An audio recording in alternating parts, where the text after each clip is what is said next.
Приветствую, друзья! Сегодня поговорим про ситуацию в мире и, конечно же, в Украине на линии фронта. На этой карте видно, что натовские войска вынуждены перебрасывать все новые и новые подразделения в город Артемовск, потому что там идут тяжелые уличные бои с ЧВК Вагнера и союзными силами. Благодаря нажиму на Артемовск и на Солидар союзных сил, то мы видим, что натовские войска вынуждены перебрасывать с других направлений туда подкрепления. И мы видим, что благодаря этому в районе Купянска и в районе Херсона то там наступление очень серьезно ослабло. Также поступает информация, что через Мариуполь сейчас перебрасывают просто гигантское количество техники. И там, несмотря на то, что в Мариуполе машин особо немного, но там на дорогах сейчас самые настоящие пробки. И об этом уже пишут не только украинские каналы, а и местные мариупольские. Куча военной техники открытым путем, куча военных грузов укрыта в гражданских грузовиках. Движение для жителей почти парализовано, описал ситуацию мэр Зеленского.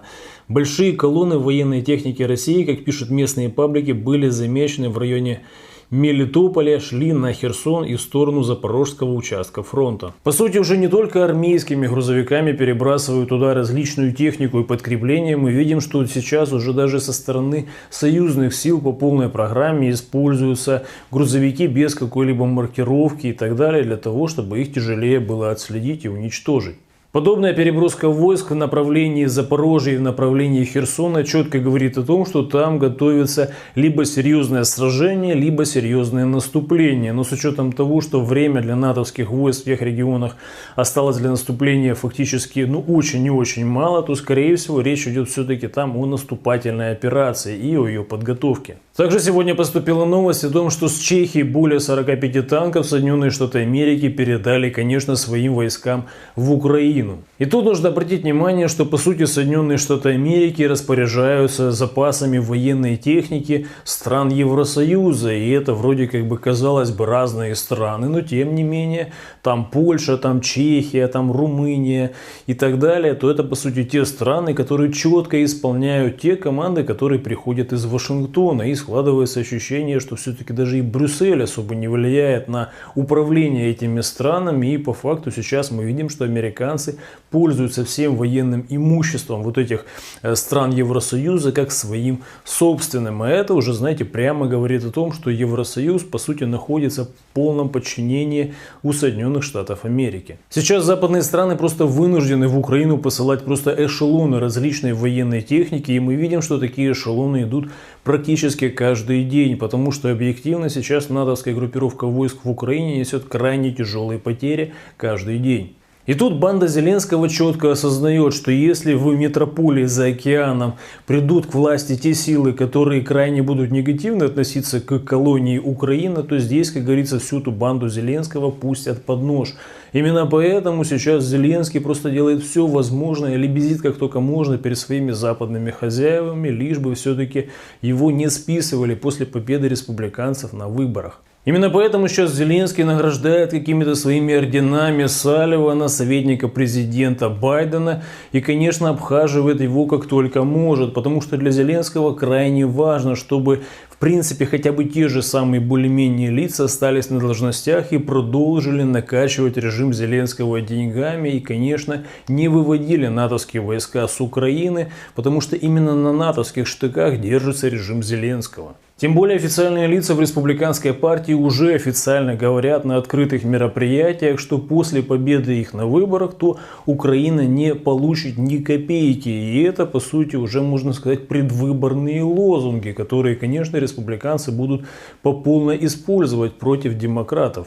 И если часть американских элит, которая представляет республиканскую партию, смогут, конечно, перехватить управление у тех, кто сейчас при власти, то по факту в Украине может произойти серьезный слив, примерно такой, как в Афганистане. Но и это не самое плохое для граждан Украины, которые сейчас живут на подконтрольных НАТО территориях, потому что уже вот в открытую выложили данные, что в Украине намечается очень серьезный дефицит продуктов питания, и по факту Украине угрожает полномасштабный голод. И это не какое-то преувеличение или российская пропаганда, это данные Организации Объединенных Наций. На данной карте четко отмечены страны красным цветом, которым угрожает голод в течение ближайшего года. И это не преувеличение, это реальность, в которой живет наша страна. Карта составлена согласно данным Всемирной продовольственной программы. Данные показывают, что в зоне высокого риска продовольственной опасности находится Украина.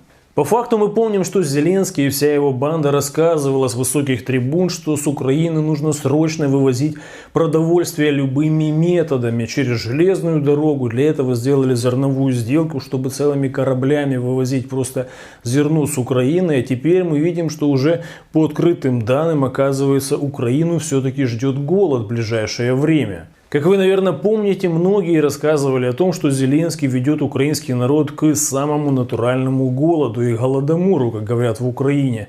Но тем не менее тогда отмахивались и говорили, что это все ерунда и так далее, что такого не может быть, что в Украине просто, знаете, продовольствие хранить негде, именно поэтому его нужно там на поездах и пароходами прям вывозить с Украины. А теперь, получается, мы видим, что в открытую уже международные структуры обозначили, что граждан Украины ждет голод.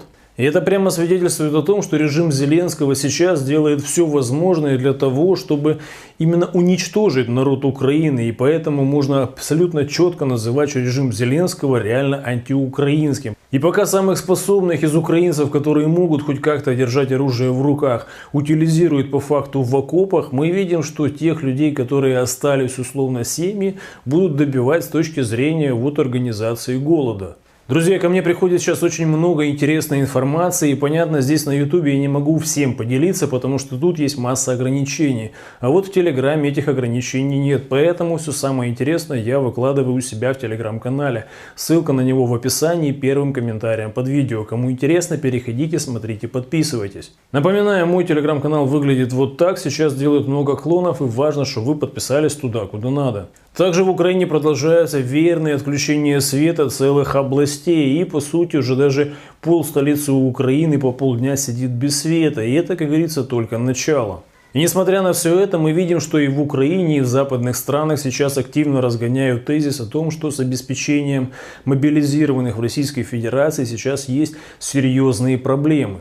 Мол, многие мобилизированные возмущаются тем, что и автоматы ржавые, и кормят плохо, и условия содержания там условно плохие на фронте. Но здесь стоит отметить, что безусловно такие системные проблемы есть. И это конкретно ответственность местных чиновников и руководителей Минобороны, которые заведуют за обеспечение армии. И я уверен, что в ближайшее время все эти проблемы в любом случае будут решать, потому что если все-таки вскроется причастность конкретных чиновников к созданию вот такой вот ситуации с перебоями в поставках и вооружении мобилизированных, то это очень серьезные будет иметь последствия. Поэтому в этих случаях, если есть где-то факты реально очень серьезных сбоев в поставках оружия мобилизированным или в поставках там продуктов или там скотских условиях содержания, то обо всех этих случаях, то, конечно, важно сразу же напрямую информировать как можно больше руководство Минобороны для того, чтобы там понимали и знали о проблеме и, конечно, максимально быстро ее решали. Потому что в этом случае это вопрос обороноспособности страны. Тем более западная пропаганда в любом случае будет пользоваться каждым таким эпизодом и, конечно, рассказывать на весь мир о том, что смотрите, прям знаете, российское командование хочет загнобить мобилизированных. Это лейтмотив, который, я уверен, будет в ближайшие полгода чуть ли не главным в западной пропаганде. Хотя чем ближе к выборам, тем больше хаоса будет в американо-европейских и американо-украинских отношениях, потому что мы видим, что условно сеть Twitter, которую недавно купил Илон Маск, уже изменила диаметрально противоположным образом свою условно политику, и таким образом уже, знаете, информацию с Белого дома отмечают как ложная информация, фейковая информация или информация, которую требует проверки. Главарь Белого дома по этому поводу уже отреагировал гневным замечанием о том, что, оказывается, социальная сеть Twitter, она просто берет, да и врет.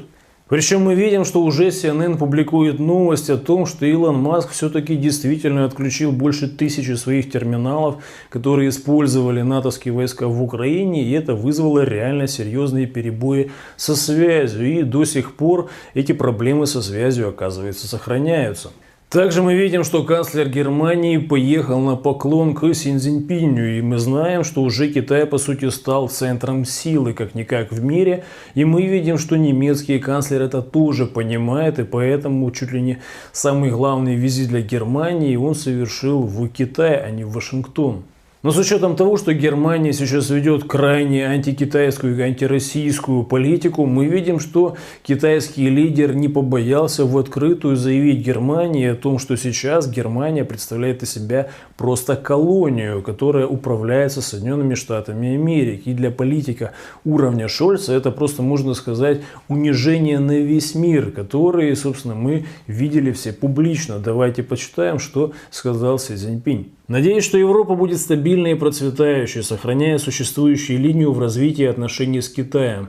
Нельзя зависеть и быть подконтрольным третьей стороне, сказал Си Цзиньпинь во время встречи с канцлером Германии Шольцем. Стоит добавить, что на данный момент Германия никак себя не проявила в плане возврата своей реальной независимости. И Шольц своими действиями в реальности показывает, что в статусе колонии Германии очень удобно и в принципе местная элита даже и не против. Поэтому, скорее всего, политика Китая в отношении Германии это будет дальше просто, знаете, в формате презрения. Особенно с учетом последних голосований в Организации Объединенных Наций, потому что там, если раньше против порицания нацизма выступало всего две страны, это Соединенные Штаты Америки и Украина, то сейчас около 50 стран, включая Германию, поддержали эту инициативу и выступили категорически против порицания нацизма. Так что по этому голосованию можно четко определить, что возрождение нацизма уже произошло, и уже ни Европа, ни Соединенные Штаты Америки, ни многие другие страны уже не стесняются своего нацистского нутра. Но тем временем на подконтрольных союзным силам территориях идет полным ходом восстановление мирной жизни и структуризация там уже местных органов власти и так далее. И мы видим уже, что там идут очень позитивные созидательные процессы, потому что недавно в Мелитополе вон открыли памятник Павлу Судоплатову. Буквально сегодня мы видим уже, что там восстановили памятник Ленину и много объектов инфраструктуры в регионе. И здесь можно сказать, что в Украине уже наличие памятника Ленина, это уже говорит о многом, как минимум о наличии реальных там социальных благ, развития региона и так далее. Тем временем на подконтрольной натовцам территории в Одессе уже даже мэр Труханов заявил, что они также проголосуют за уничтожение памятника Екатерине, той самой, которая основала Одессу. Поэтому без труда можно спрогнозировать, что пока в Одессе не появится памятник Ленину, то там какого-то прогресса или развития региона также не видать, как своих ушей. И здесь, как говорится, дело за малым, чтобы все-таки процессы произошли таким образом, чтобы Одесса также очистилась от натовской оккупации.